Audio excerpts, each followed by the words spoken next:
Hi guys, welcome to விஷோ info. வேர்க்கடலை சட்னி எப்படி செய்கிறதுன்னு பார்க்கலாங்க. வீடியோக்குள்ளே போகிறதுக்கு முன்னாடி நீங்கள் இன்னும் நம்ம சேனலில் சப்ஸ்கிரைப் பண்ணனா சப்ஸ்கிரைப் பண்ணுங்கள்.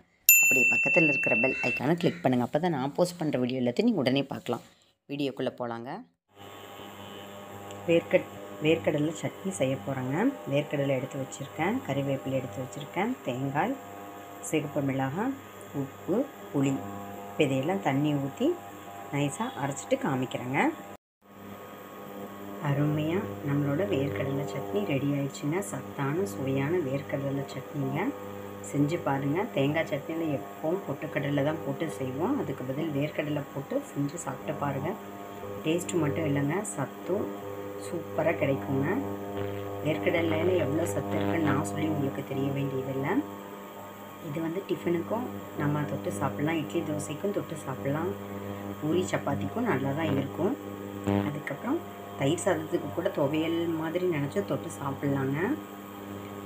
லஞ்ச் பாக்ஸ் ரெசிபி நம்ம ரெடி பண்ணுவோம் பார்த்திங்களா, அப்போ கிளற சாதம் செய்வோம். அதுக்கு கூட நாம் இதை பயன்படுத்தலாங்க. கிளற சாதம், லெமன் சாதம், தேங்காய் சாதம், புளி சாதம் எல்லாம் கிளறி கொடுப்போம் பார்த்திங்களா. ஃப்ரைட் ரைஸு, பிரியாணி எல்லாம் செஞ்சு தருவோம்.